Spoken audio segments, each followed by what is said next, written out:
Olá, sejam todos muito bem-vindos ao meu canal. Eu sou Tata Camuchinzila, mestre de Quimbanda Nagô, alufá de Quimbanda Mussurumim e feiticeiro da Quimbanda Malê. Tudo bem com vocês?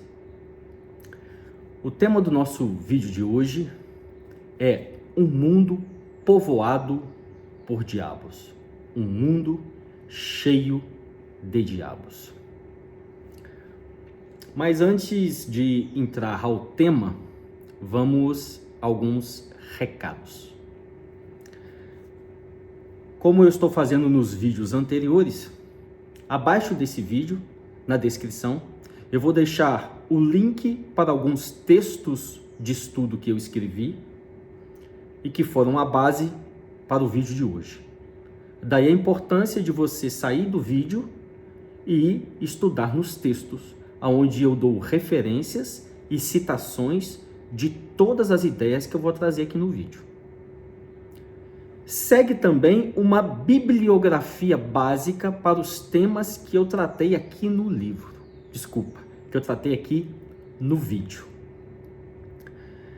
Meus irmãos, eu decidi não trazer o conteúdo do Instagram para o YouTube mais.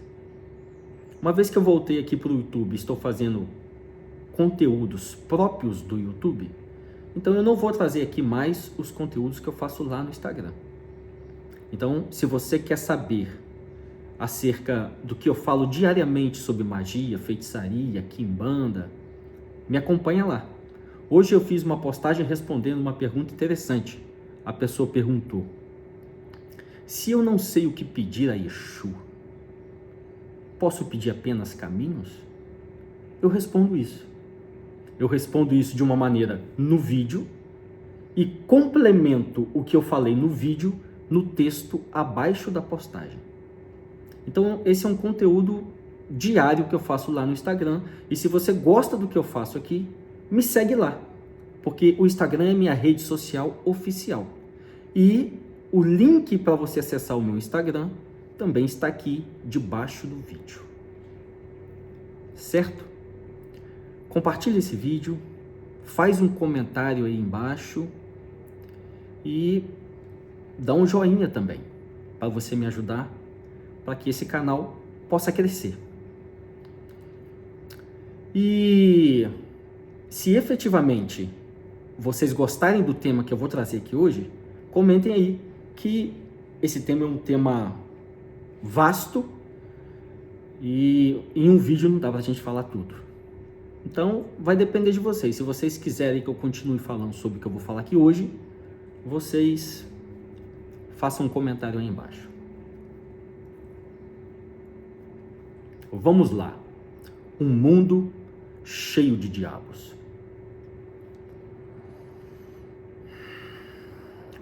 Romanticamente, na Quimbanda, nós chamamos os Exus de diabos.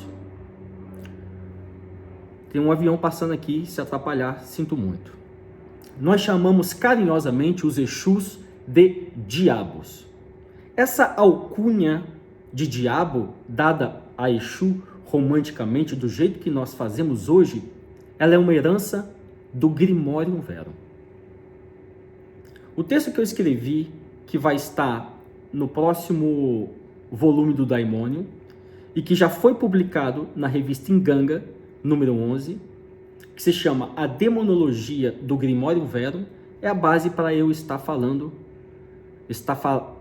fazendo esse vídeo aqui para vocês hoje. Então, da importância de você estudar este texto. A Demonologia do Grimorium Verum, na revista Inganga, disponível no site www.quimbandanagô.com. O link vai estar aqui debaixo da descrição. Então, romanticamente, os Exus da Quimbanda são chamados de diabos. E na Quimbanda, nós enxergamos o mundo povoado por diabos. Mas, para você entender isso, eu tenho que trazer pelo menos uma base simples do que é a demonologia. Veja bem, eu sempre falo para vocês que Para um feiticeiro, o cosmos é habitado por uma miríade de espíritos. São espíritos das montanhas, das árvores, dos lagos, das pedras, dos locais de poder, das cavernas, etc. e etc. Uma miríade de espíritos cultuados de forma distinta em inúmeras culturas. O que o feiticeiro faz é, através das chaves de acesso, se comunicar com esses espíritos e estabelecer com eles pactos, alianças, compromissos. Muito bem. A demonologia, muitas pessoas pensam que é algo que nasceu dentro do cristianismo. Não. A demonologia é um impulso natural de classificação da topografia mágica, da geografia mágica. Só que existem dois tipos de classificação, existem dois tipos de mapeamento desses espíritos. Aqueles que são populares, que nascem das regiões, e daí criam-se mitos e lendas sobre esses espíritos dos locais de poder, de todos os lugares. E a demonologia é a classificação feita pelas grandes religiões ou religiões estatais. E muitas vezes a demonologia de um culto estatal contrasta com a demonologia de uma região, de um povo. Então, por exemplo, existe um rio que o espírito dele é cultuado porque ele leva vida para toda uma região. Aí chega um missionário católico lá no meio desse lugar e fala assim: ó, gente, isso aí que vocês estão adorando aí, isso aí não é uma divindade, isso aí é um demônio. E esse demônio aí, ele faz mal. Esse demônio, ele caiu do céu, ele se revoltou contra Deus, e por causa dos pecados dele, ele foi aprisionado aí nessa região, e está se fazendo passar por divindade. Vocês estão achando que é coisa boa, isso aí é coisa ruim. Ou seja, para um povo, olha esse espírito e fala assim: pô, esse espírito me ajuda. Eu cultuo esse espírito aqui, porque esse espírito traz bonança para minha vida, traz fertilidade para minha vida. Aí chega um outro cara e fala assim: não, irmão, você está enxergando errado. Esse espírito aí faz mal para você.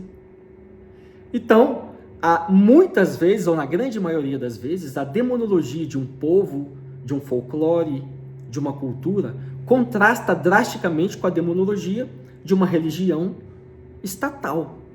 Quando eu digo uma religião estatal, uma religião aceita pela maior parte, aceita pela cultura ou pela maior parte de um povo, de uma população. Então, com a vitória do cristianismo no fim da antiguidade e a derrocada do paganismo, havia necessidade de se estabelecer uma demonologia para reclassificar esta miríade de espíritos que, no contexto greco-romano, eram espíritos limiares, espíritos intermediários. Então chega a igreja, constrói uma nova teologia. Ela diz: olha só, existe uma miríade de demônios que são anjos que caíram do céu. Esses anjos caíram do céu e se espalharam por toda a terra, a depender do seu pecado. Então, alguns desses anjos foram aprisionados em rochas, outros em mares, outros foram aprisionados em árvores. Então, naquele ambiente onde eles foram aprisionados, quando eles caíram do céu e foram aprisionados naquele ambiente, eles levaram aquelas pessoas que moravam ao redor deles a pensarem que se tratava de uma divindade. E ali se estabelecia um culto. Aí um anjo caído, um demônio, caiu lá no Egito e se chamou: meu irmão, agora eu sou Osíris e vocês vão me cultuar aqui como Osíris. E a galera começou a cultuar Osíris, mas era um anjo caído, um demônio. E a mesma coisa com outros deuses, com outras divindades e espíritos menores. Espíritos da região da geografia. Todos anjos caídos, aprisionados e que fizeram se estabelecer culto ao redor deles. São as antigas divindades maiores e menores dos cultos pagãos, que na demonologia cristã são uma miríade de diabos, uma miríade de demônios.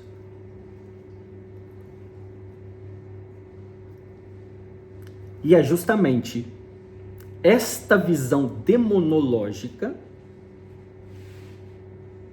que assumiu o imaginário, o simbolismo do Grimorium Verum, que tanto influenciou a Quimbanda. Então, esses diabos do Grimorium Verum, esses espíritos, todos são antigas divindades adoradas pelos cultos pagãos, tiradas de seu contexto original e colocadas dentro de uma lista demonológica.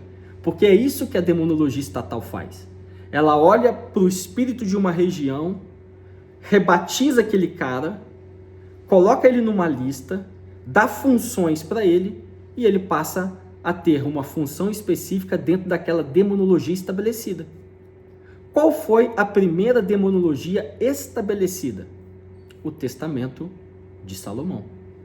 E a partir do Testamento de Salomão se desenvolveu todo um estilo de magia baseado nessa topografia diabólica e demoníaca.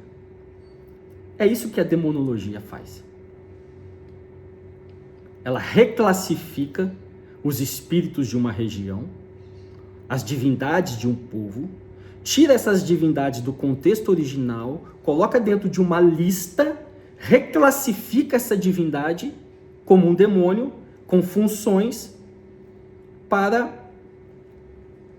macular, prejudicar a vida dos homens. Mas veja bem, essa classificação, esse impulso de classificar, de ter que ordenar os espíritos de um lugar, não foi inventado pela igreja. Já começa no próprio povoado, na própria cultura.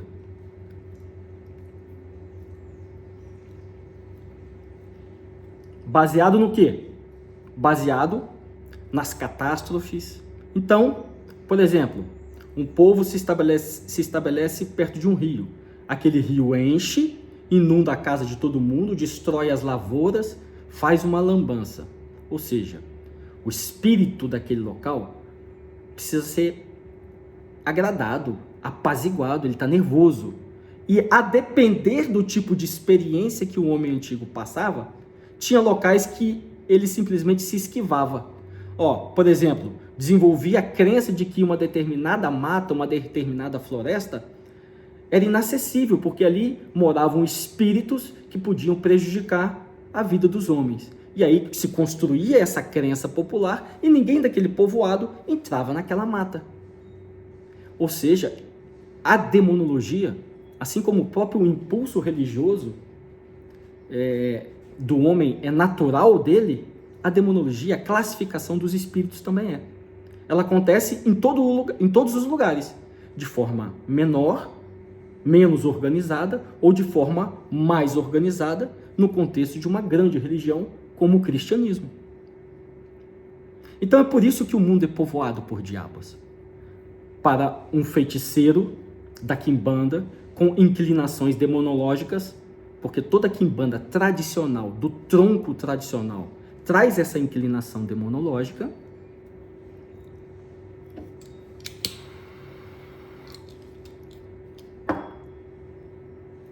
Então, para nós, todo o cosmos é povoado por diabos. Então, dá uma lida nesse texto que eu escrevi, a Demonologia do Grimorium Verum, que eu falo tudo isso aqui com muito mais detalhes e muitas fontes para você pesquisar. Tem outro texto meu, que não é para o Daimônio volume 3, é para o Kalunga. Esse texto se chama O Mundo dos Mortos Está em Todo Lugar. Nós podemos depois gravar um vídeo só sobre esse tema, que é muito interessante. Mas para fazer uma o fechamento dessa ideia aqui desse vídeo. Este é um conceito africano que diz que o mundo dos mortos está em todo lugar e acessível em toda parte. O que a Quimbanda faz com a sua demonologia? Divide essa calunga, essa grande calunga, esse grande mundo dos mortos, em reinos. E dentro desses reinos, trabalhando distintas linhas de trabalho, manifestações energéticas distintas de Exus, diabos. É por isso que para nós, o cosmos é habitado por todos, por uma miríade de diabos. Por quê? São esses diabos, os Exus, que são classificados em falanges, em linhas de trabalho, em povos, dentro desses grandes reinos, que dão conformidade ao mundo dos mortos, que dão conformidade à grande calunga mapeada na forma de reinos e povos. Depois a gente grava um vídeo só sobre isso para a gente se concentrar nesse assunto. Então é por isso que para nós da Quimbanda, que somos feiticeiros da Quimbanda, o mundo é povoado por diabos. Eu não falei no início do vídeo, mas esse vídeo que eu estou fazendo agora, com esse tema, é em resposta a uma pergunta que foi feita. Que no último vídeo eu falei isso, que o cosmos é povoado por diabos. E aí me vieram várias perguntas sobre isso. E é por isso que eu estou trazendo esse tema aqui hoje. Então eu espero que tenha ficado claro que a demonologia é uma classificação dos espíritos e nós seguimos essa inclinação demonológica que foi desenvolvida pelo cristianismo dentro da Quimbanda, associada à demonologia, em que esses espíritos também são, além de limiares intermediários, eles também são tutelares. Então, na Quimbanda, essas duas visões, a visão de que esses espíritos são diabos e de que esses espíritos são tutelares e intermediários, se unem em um conceito só: o Exu da Quimbanda. E é interessante, também na revista Nganga número 11, que eu vou deixar o link aqui, onde eu falo sobre a natureza de Exu. Exu é uma divindade brasileira. Estou falando do Exu de Quimbanda, o Exu diabo, não o Exu orixá. Exu diabo de Quimbanda é uma divindade brasileira que aglutina virtudes de Exu orixá como espírito intermediário, interconectado, que está conectando todo o cosmos, Ogum orixá, os demônios, o diabo, São Miguel arcanjo. Todas essas divindades, todos esses espíritos, todos esses conceitos e ideias se aglutinam no arquétipo do Exu de Quimbanda. Eu falo isso na revista Nganga com detalhes, explico com exemplos para que você veja claramente a influência por trás do Exu diabo de Quimbanda. Revista Nganga número 11.